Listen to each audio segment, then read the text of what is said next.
Hello everyone, welcome you all. स्वागत है आप सभी लोगों का। और ये हमारा एक नया इनिशिएटिव है जिसमें हम करंट अफेयर डिस्कस किया करेंगे वीकली।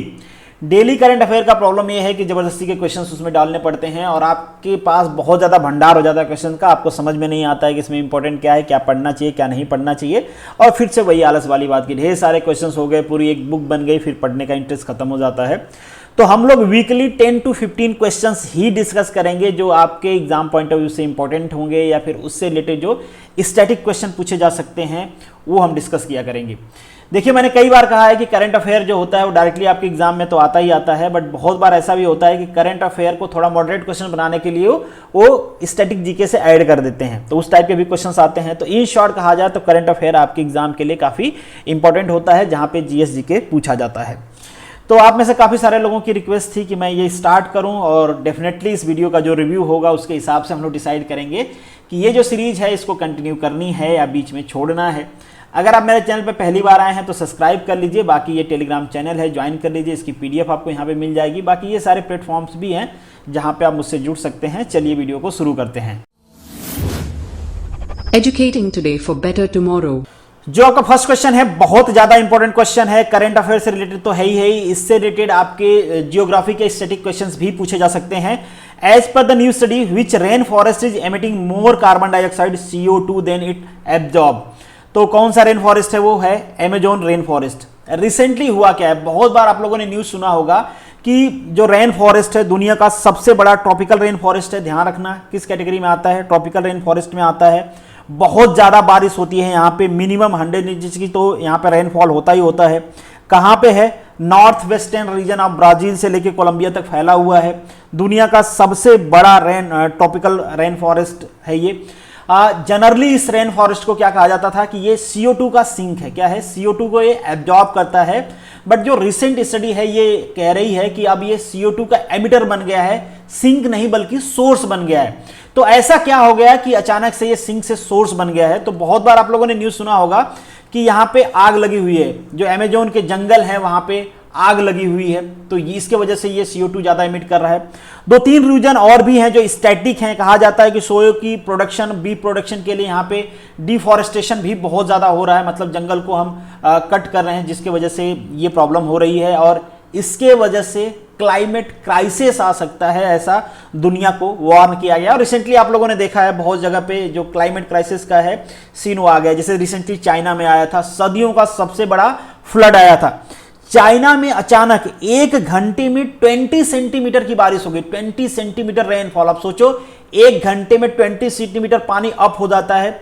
और चाइना ने क्या किया है, बहुत सारे बांध बना दिए, बहुत सारे कंस्ट्रक्शन कर दिया है, बहुत सारा पानी है उनके यहाँ चारों तरफ, उन्होंने नदियों को कनेक्ट कर दिया है, जिसके वजह से वहाँ पे जो एब्जॉर्बिंग कैपेसिटी है ना अर्थ की वो खत्म हो गई है, जिसके वजह से वहाँ पे फ्लड आ गया था, आपको पता ही है।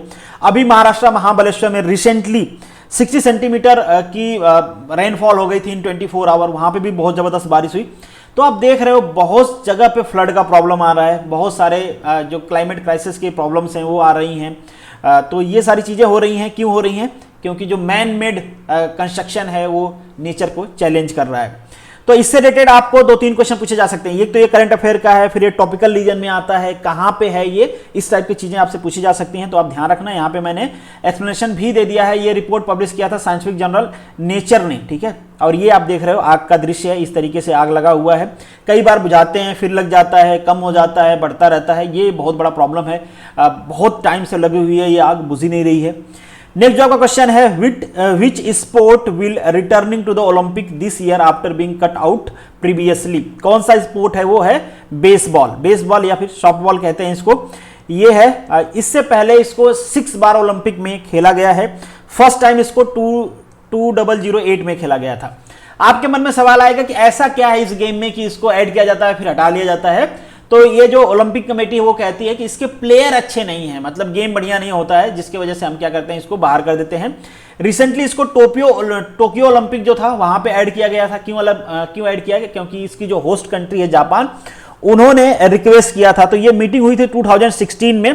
तो इसके अलावा, इस गेम के अलावा 4 और गेम हैं जिनको ऐड किया गया है। तो ध्यान रखना, बेसबॉल की तो हमने बात कर लिया, कराटे को भी ऐड किया गया है, स्केटबोर्ड को भी ऐड किया है, स्पोर्टिंग क्लाइंबिंग एंड सर्फिंग, इन सबको ऐड किया गया है अभी टोक्यो ओलंपिक में। बाकी इस बार तो ये खेला गया है, बट आगे का हम कुछ कह नहीं सकते। आगे वाला जो है वो पेरिस में होने वाला है 2024 में, इसके बाद 2028 में ये होने वाला है अमेरिका में, यूएसए में, लॉस एंजलिस में। तो लेट्स सी कि वहां पे खेला जाता है कि नहीं खेला जाता है, बट अभी के लिए यहाँ का तो श्योर हो गया है कि यहाँ पे नहीं खेला जाएगा, लॉस एंजलिस का पता नहीं। जो आपका नेक्स्ट क्वेश्चन है, which nation is always first in the parade of Nations at the Olympic opening ceremony, तो वो नेशन है आपका ग्रीस। ऐसा क्या था कि ग्रीस को ऑनर किया जाता है क्योंकि ग्रीस ने 1896 में फर्स्ट टाइम जो एथेंस ओलंपिक था उसको होस्ट किया था, तब से लेके मॉडर्न ओलंपिक तक यही होस्ट कर रहे हैं। एथेंस बेसिकली इनकी राजधानी भी है और देश की सबसे बड़ी सिटी भी है। बाकी बीच में कौन होता है वो इंपॉर्टेंट नहीं है, लास्ट के 3 आप याद रख लो। जो होस्ट नेशन होता है वो सबसे लास्ट में आता है, इसके बाद जो होस्ट करने वाला है, जैसे फ्रांस है अभी पेरिस में होने वाली है, तो उसके बाद सबसे लास्ट जापान रहेगा, उससे पहले फ्रांस रहेगा, और उसके बाद 2028 में यूएसए में होने वाला है लॉस एंजलिस में, तो ये रहेंगे नीचे से 3rd नंबर पे, ठीक है। तो सबसे लास्ट ये, उसके बाद फ्रांस, उसके बाद यूएसए, तो ये सीक्वेंस भी आप याद रखना, मे भी पूछ ले तो पूछ ले। जो आपका नेक्स्ट क्वेश्चन है, which payment system has been barred in issuing to the new card from the July 2021 से बैन कर दिया गया है मास्टर कार्ड को कि ये नया कार्ड इशू नहीं कर पाएंगे। सारे जो बैंक्स हैं जो मास्टर कार्ड इशू करते हैं सबको ऑर्डर आ गया है, किसकी तरफ से, आरबीआई की तरफ से। ये बेसिकली एक एमएनसी कंपनी है, यूएस बेस्ड एमएनसी कंपनी है। जनरली होता क्या है, जो भी यूएस की कंपनियां हैं इनके नखरे बहुत होते हैं। यूएसए का रूल तो ये दूसरे देश में भी फॉलो करने लगते हैं, जैसे गूगल का आपने देखा होगा, यूट्यूब का आपने रूल देखा होगा, उसी तरीके से फेसबुक, व्हाट्सएप, ट्विटर, सबके साथ इंडियन गवर्नमेंट का पंगा चल रहा था, वो रूल्स मानने के लिए तैयार ही नहीं हो रहे थे।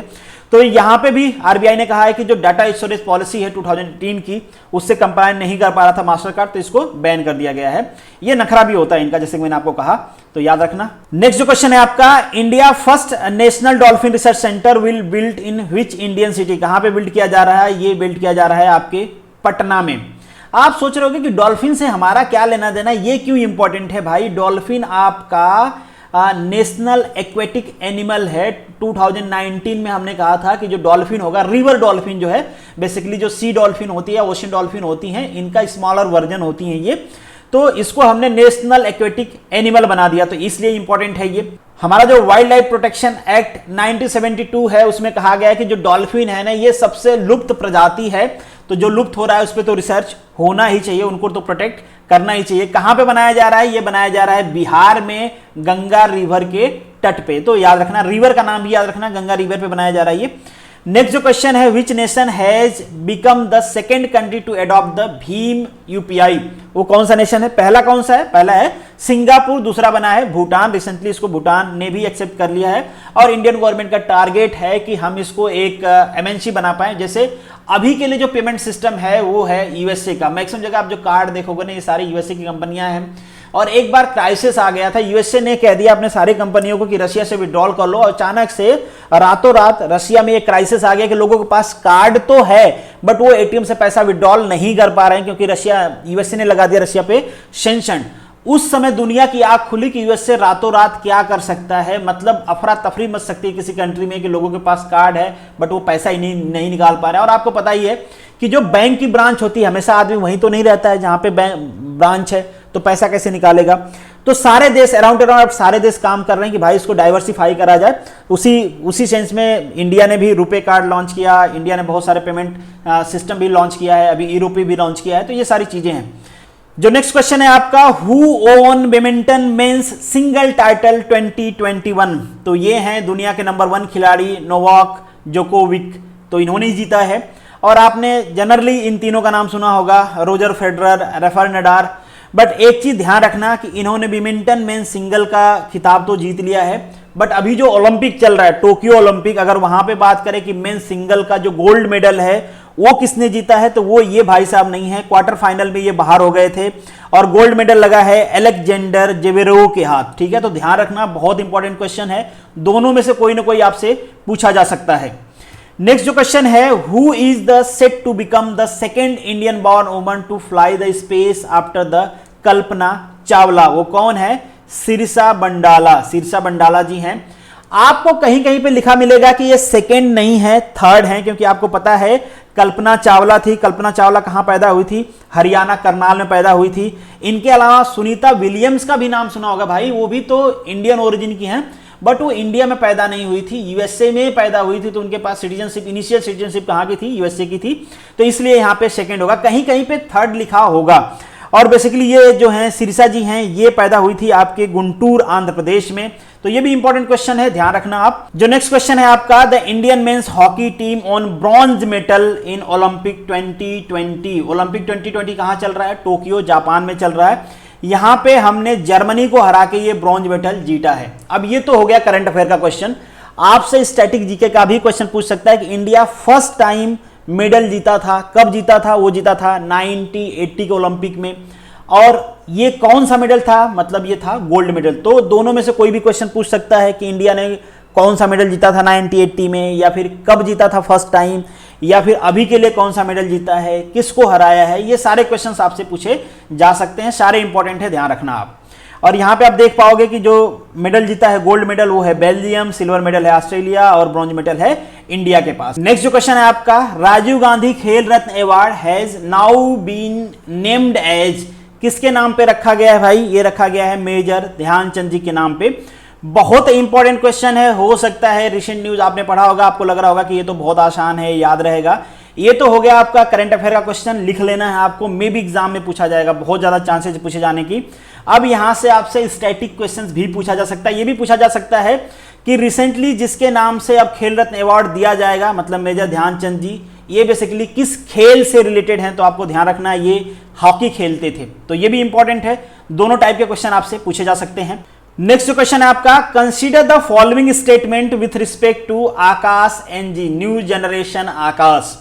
रिसेंटली इसको डीआरडीओ ने लॉन्च किया था। यहां पे दो स्टेटमेंट मेंशन है। Akash is the medium range surface to surface missile, नहीं, सरफेस टू सरफेस मिसाइल नहीं है ये है सरफेस टू एयर मिसाइल। तो पहला स्टेटमेंट हो गया गलत। जो सेकंड है, it has been indigenous developed by the DRDO under the integrated guided missile development program. तो बिल्कुल ये स्टेटमेंट सही है। और ये जो प्रोग्राम है ये अंडर एपीजे अब्दुल कलाम के लीडरशिप में स्टार्ट किया गया था 1983 से, तब तक ये चल रहा है। बहुत सारे मिसाइल इस प्रोग्राम के अंडर डेवलप किया गया है। तो यहां पे अभी के लिए जो ऑप्शन है आपका बी करेक्ट है, ध्यान रखना, ये सरफेस टू एयर मिसाइल है। इसके साथ ही इन्होंने एक एंटी टैंक मिसाइल भी लॉन्च किया था, तो उसको भी आपको ध्यान में रखना चाहिए, man portable anti tank guided missile, ठीक है। ये भी डीआरडीओ ने रिसेंटली लॉन्च किया था, तो इसको भी ध्यान रख लेना। और यहाँ पे कुछ पिक्चर्स हैं वो मिसाइल जो लॉन्च किए गए थे। बाकी ये जो आपका प्रोग्राम है integrated guided missile development program, इसके अंडर में काफी सारी मिसाइल डेवलप किए गए हैं। तो पृथ्वी, अग्नि, त्रिशूल, आकाश, नाग, ये सारे मिसाइल्स हैं जो उन प्रोग्राम के अंदर बुलाई गई हैं।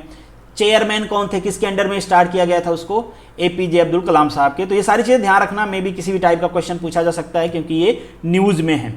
जो आपका नेक्स्ट क्वेश्चन है, what is the name of new digital payment solution launch recently by the PM Narendra Modi? तो कौन सा है? ई-रूपी है। आप कह सकते हो जो यूपीआई भीम वाला है उसका थोड़ा सा एक्सटेंडेड वर्जन है या एडवांस वर्जन है।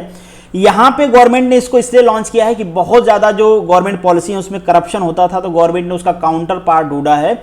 मतलब जो हमारे टाइम पे एक बात कही जाती थी कि हमने घर से बुक्स के लिए पैसा मंगाया था और घर वालों ने बुक्स ही भेज दिया, तो वही काम अब नरेंद्र मोदी सरकार करने वाली है। बेसिकली सरकार को ऐसा लग रहा था कि बहुत सारे जगह जो वेलफेयर स्कीम है जहाँ पे पैसा भेजा तो ज़्यादा है बट वो पैसा पहुँच नहीं पाता है नियत तक, कुछ पहुँचता भी है तो जिसके लिए भेजा जाता है लोग वो काम नहीं करते हैं।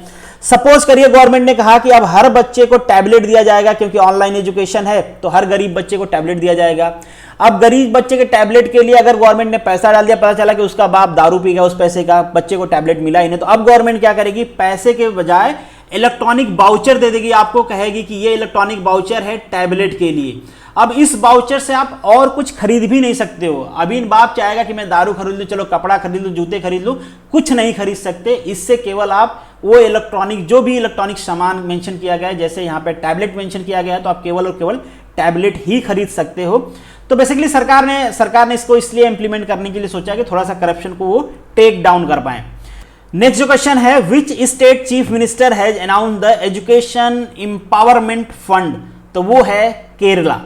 केरला ने रिसेंटली, जैसे आपका डिजास्टर मैनेजमेंट फंड होता है ना, जब डिजास्टर आएगी आप उसको यूटिलाइज कर लो, उसी तरीके से इन्होंने एजुकेशन एम्पावरमेंट फंड बनाया है कि जब कभी भी, अभी जैसे कोरोना आ गया तो डिजिटल एजुकेशन पे ज़्यादा फोकस किया जा रहा है, बट बहुत सारे ऐसे स्टूडेंट हैं, गरीब बच्चे हैं जिनके पास लैपटॉप ही नहीं है, तो वो कैसे देखेंगे, मोबाइल भी नहीं है, तो ऐसे बच्चों को लैपटॉप या टैबलेट प्रोवाइड करने के लिए फंड बनाया गया है। और जब भी ऐसी कोई क्राइसिस आती है, डिजिटल एजुकेशन को प्रमोट करना पड़ता है, उस टाइम गवर्नमेंट इस फंड को यूटिलाइज करेगी। और ये जो इनिशिएटिव है इसका नाम बहुत ज़्यादा इंपॉर्टेंट है, तो ध्यान रख लेना, नाम इज विद्या किरणम। नेक्स्ट जो आपका क्वेश्चन है, India first earthquake early warning mobile app has been launch for which state, कौन सा भाई, उत्तराखंड। किसने बनाया है, IIT रुड़की ने बनाया है। रिसेंटली इसको लॉन्च किया गया था, उत्तराखंड भूकंप अलर्ट ऐप नाम है इसका, तो ध्यान रख लेना, दोनों तीनों चीज ध्यान रख लेना। IIT रुड़की ने बनाया है इसको, उत्तराखंड में लॉन्च किया गया है, नाम क्या है, उत्तराखंड भूकंप अलर्ट ऐप, ठीक है। नेक्स्ट जो आपका क्वेश्चन है, what is the name of India first indigenous aircraft carrier that began to maiden sea trial, तो उसका नाम है INS विक्रमादित्य। ये अभी ट्रायल पे है, ट्रायल कंप्लीट कर लिया गया है, 5 डेज का ट्रायल था, अभी ट्रायल कंप्लीट हो चुका है, सक्सेसफुल है ट्रायल, तो हम इसको इंडक्ट करने वाले हैं 2022 में, ये नेवी में इंडक्ट कर लिया जाएगा। इससे पहले भी नेवी के पास एक एयरक्राफ्ट कैरियर था जिसको हमने रसिया से परचेज किया था, जिसका नाम है INS विक्रमादित्य। कितने प्राइस पे परचेज किया था, $2.5 बिलियन के कॉस्ट पे, और अभी के लिए इसकी जो कॉस्ट आई है वो आई है $3.5 बिलियन के आसपास। अगर रफली हम बात करें तो 23,000 करोड़ रुपीस के आसपास। अगर इसके कुछ फीचर्स की बात करें तो इसका फीचर, अगर हम लेंथ की बात करें तो लेंथ है 262 मीटर के आसपास। अगर इसके हम विड्थ की बात करें तो वो 62 मीटर के आसपास है। हाइट की बात करें इसके तो 59 मीटर के आसपास है। यहाँ पे कुछ आप कह सकते हो 2300 के आसपास कंपार्टमेंट हैं, और यहाँ पे इसका जो एकोमोडेशन है 1700 लोगों के लिए एकोमोडेट कर सकता है। यहाँ पे जो आपके वुमेन सोल्जर्स हैं उसके लिए सेपरेट कंपार्टमेंट्स हैं। ये जो एयरक्राफ्ट कैरियर होते हैं किसी भी देश के नेवी के लिए बहुत ज़्यादा इंपॉर्टेंट होते हैं। अगर वो नेवी चाहती है कि ऑफशोर जो ऑपरेशन है उनको छोड़ के वो सी लेवल में ऑपरेशन कर पाएं। अब जो एयरक्राफ्ट होते हैं बहुत दूर तक उड़ नहीं सकते, उनको रिफिलिंग की जरूरत पड़ेगी, और अगर उनका गोला बारूद खत्म हो जाता है, उनके वेपन्स खत्म हो जाते हैं, तो रीलोडिंग कहाँ पे होगी। तो ये जो एयरक्राफ्ट कैरियर हैं ये बेसिकली वही काम करते हैं, एयरक्राफ्ट को ले जाते हैं, उनके जो गोला बारूद हैं, उनके रिफ्यूलिंग का सिस्टम सब कुछ यहाँ पे लगाया गया होता है। तो ये सारी चीज़ें जब ऐड हो जाती हैं ना तो नेवी बन जाती है ब्लू नेवी, मतलब पानी में भी अपना ऑपरेशन ये क्या कर सकते हैं, परफॉर्म कर सकते हैं।